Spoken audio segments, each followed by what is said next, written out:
Perkenalkan, nama saya Saras Hafia, kelas 3 PJJE, jurusan Teknik Sipil Politeknik Negeri Sriwijaya.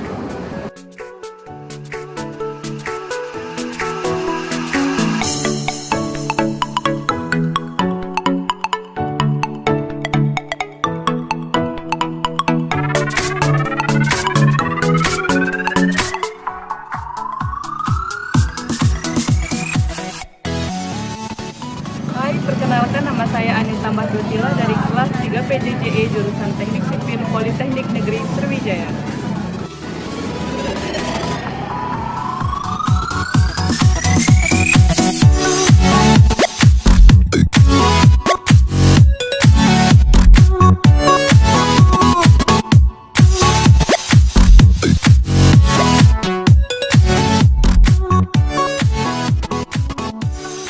Saya Tuti dari kelas 3 PJJE Teknik Sipil Politeknik Negeri Sriwijaya.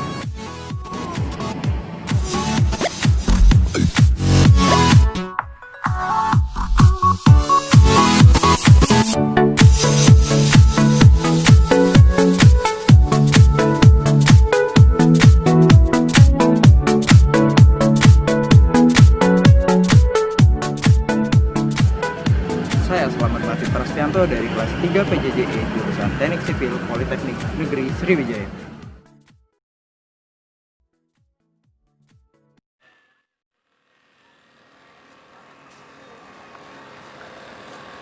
Palembang adalah ibu kota dari Provinsi Sumatera Selatan. Sebagaimana provinsi-provinsi lainnya di Indonesia, untuk Provinsi Sumatera Selatan dan khususnya Kota Palembang juga menyimpan beragam lokasi wisata yang bisa dikunjungi sesuai dengan minat para pengunjung. Adapun di video kali ini, kami akan membahas beberapa tempat wisata yang ada di Kota Palembang. Berikut adalah referensi tempat wisata yang sudah kami klasifikasikan berdasarkan jenis-jenis wisatanya. Di antaranya, Museum Bala Putra Dewa, Museum Sultan Mahmud Badarudin II, Al-Quran Al-Akbar, Kampung Arab Al-Munawar, Masjid Cengho, Kambang Iwa, Pasar 26 Ilir, Jembatan Ampera, Monumen Perjuangan Rakyat, Taman Hutan Wisata Puntikayu, Jakabaring Sport City, dan masih banyak lagi.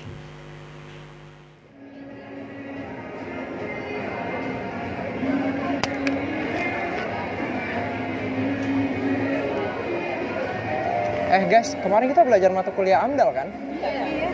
Jujur aku masih sedikit belum paham. Ada yang bisa bantu jelasin nggak? AMDAL secara keseluruhan itu apa sih? Kita tahu bisa. Jadi, menurut aku kemarin yang aku dapat dari UIN, AMDAL itu adalah Apa itu AMDAL? Menurut Undang-Undang Nomor 32 Tahun 2009 Pasal 1, AMDAL adalah kajian mengenai dampak penting suatu usaha dan atau kegiatan yang direncanakan pada lingkungan hidup. Diperlukan bagi proses pengambilan keputusan tentang penyelenggaraan usaha dan atau kegiatan. Peningkatan jumlah industri yang pesat membawa dampak salah satunya adalah pencemaran lingkungan. Masuk atau dimasukkannya makhluk hidup, zat, energi, dan atau komponen lain ke dalam lingkungan hidup oleh kegiatan manusia sehingga melampaui baku mutu lingkungan hidup yang telah ditetapkan. Dampak lingkungan hidup adalah pengaruh perubahan pada lingkungan hidup yang diakibatkan oleh suatu usaha dan atau kegiatan. Menurut Undang-Undang Dasar 1945, Pasal 28H Ayat 1, setiap orang berhak hidup sejahtera lahir dan batin, bertempat tinggal dan mendapatkan lingkungan hidup yang baik dan sehat. Pasal 33 Ayat 4, perekonomian nasional, kebunan, pertambangan, migas, dan lain-lain diselenggarakan berdasar atas demokrasi ekonomi dengan prinsip kebersamaan, efisiensi berkeadilan, berkelanjutan, berwawasan lingkungan, kemandirian, serta dengan menjaga keseimbangan kemajuan dan kesatuan ekonomi nasional. Adapun wajib AMDAL, Undang-Undang Nomor 32 Tahun 2009 PPLH, Pasal 22 Ayat 1, setiap usaha dan atau kegiatan yang berdampak penting terhadap lingkungan hidup wajib memiliki AMDAL. Pasal 109, pelanggaran terhadap AMDAL akan dikenakan audit lingkungan yang berakibat ke sanksi hukum atau pidana. Peraturan lain terkait AMDAL menurut PP nomor 27 tahun 2012 tentang izin lingkungan pasal 3 ayat 1. Permen LH nomor 16 tahun 2012. Pedoman penyusunan dokumen lingkungan hidup atau AMDAL, UKL, UPL, dan SPPL. Permen LH nomor 5 tahun 2012. Jenis rencana usaha dan atau kegiatan yang wajib memiliki AMDAL. Permen LH nomor 17 tahun 2012. Pedoman keterlibatan masyarakat dalam proses analisis dampak lingkungan hidup dan izin lingkungan.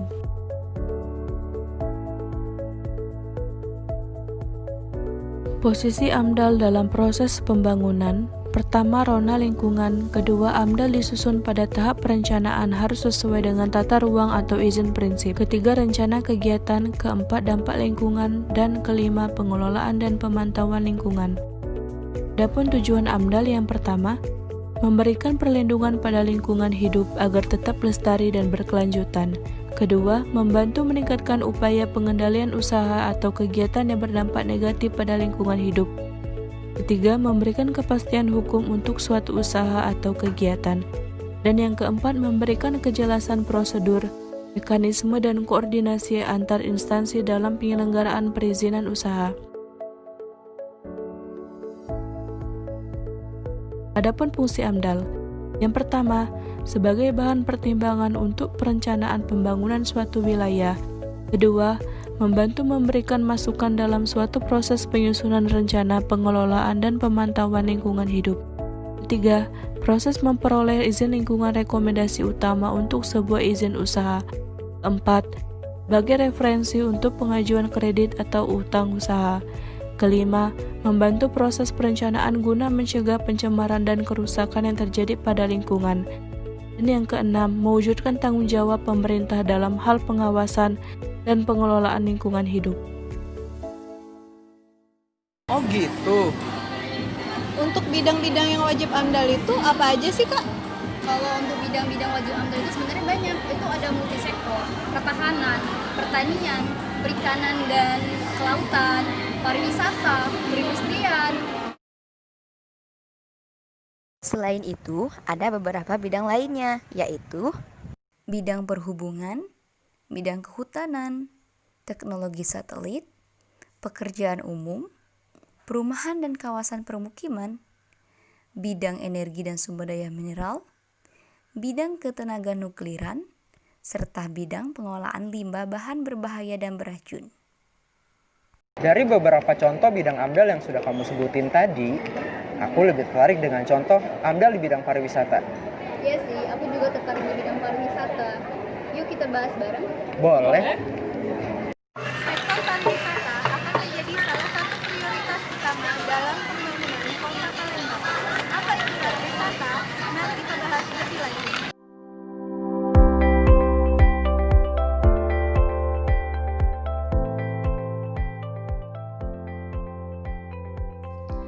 Pariwisata adalah suatu perjalanan yang dilakukan untuk rekreasi atau liburan.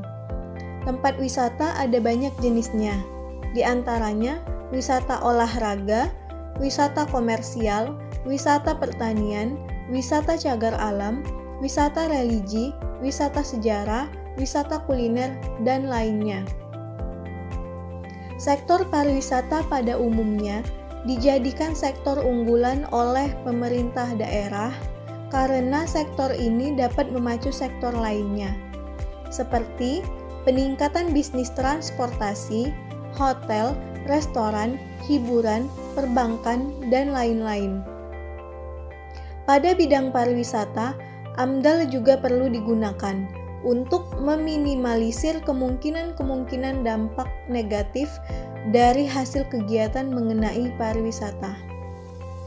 Dari beberapa tempat wisata yang ada di Palembang, kami memilih meninjau 2 tempat wisata yang wajib AMDAL, di antaranya tempat wisata kuliner Pasar 26 Ilir dan wisata olahraga Kambang Iwa.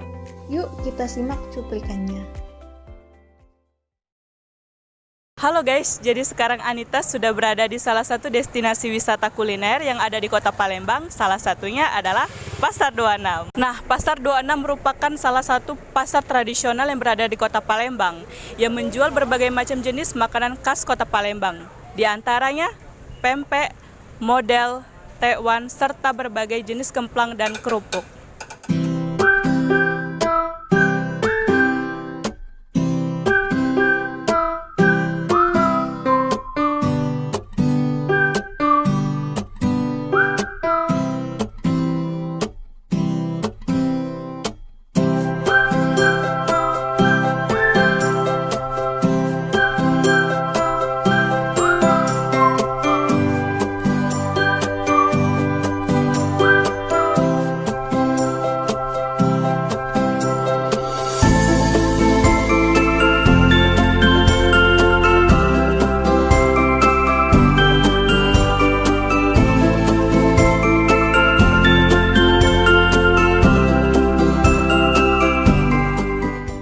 Mari kita amati apa aja sih dampak AMDAL yang terjadi di lingkungan Pasar 26 Ilir. Mari ikuti saya.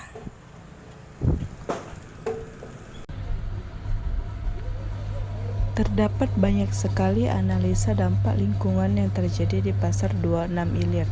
Di antaranya, banyaknya tumpukan sampah yang dibuang sembarangan di jalan, yang bisa menyebabkan sempitnya jalan akses bagi pengendara yang ingin berbelanja. Selain itu, membuat tatanan lingkungan Pasar 26 menjadi kurang rapi. Selain banyaknya tumpukan sampah, terdapat saluran drainase yang kurang memadai, sehingga menyebabkan saluran drainase menjadi tersumbat dan meluap. Hai teman-teman, jadi jika kemarin kalian sudah mengikuti kami ke salah satu tempat wisata kuliner, kali ini saya berada di salah satu kawasan KI Park atau lebih sering disebut dengan Kambang Iwa. Daerah ini merupakan salah satu tempat rekreasi yang banyak digemari oleh masyarakat Kota Palembang, terutama pada sore hari dan akhir pekan.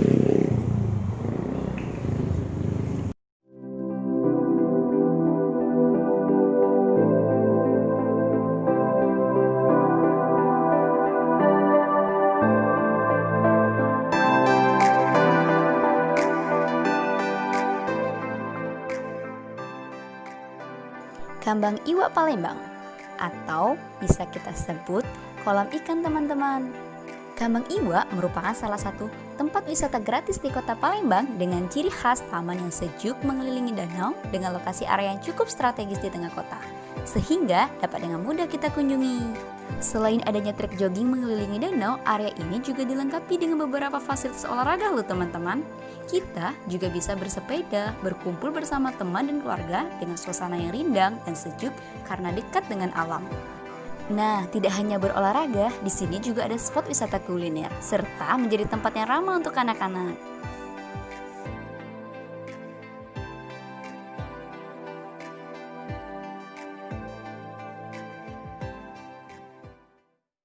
Nah, namun dengan adanya kegiatan rekreasi ini, tentunya ada dampak negatif yang terjadi. Seperti dapat kita lihat, yaitu tempat parkir yang kurang memadai, sehingga mengganggu para pejalan kaki yang ada di sekitar tempat rekreasi ini.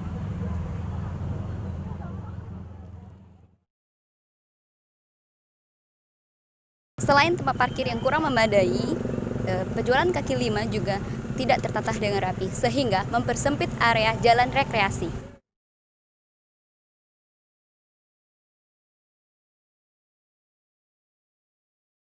Makanan yang dijual pada lokasi wisata kuliner KI Park sebagian besar merupakan makanan cepat saji kekinian yang paling banyak digandrungi oleh masyarakat. Selain itu, harganya juga murah meriah loh teman-teman. Namun, lokasi jalan yang kurang memadai untuk berjualan membuat kondisi yang kurang nyaman dan aman, terutama bagi kita para pengunjung. Lokasi para pedagang yang di pinggir jalan tidak jarang membuat para pembeli berdesakan dan memenuhi jalan yang seharusnya merupakan hak para pengguna jalan. Ditambah lagi kendaraan para pengunjung yang kadang parkir tidak pada tempatnya, sehingga hal tersebut berdampak pada fungsi jalan yang seharusnya dan dapat mengakibatkan beberapa dampak negatif seperti merusak keindahan kota, mengganggu kelancaran lalu lintas area sekitar, dan tidak jarang menimbulkan dampak kriminal seperti pencopetan.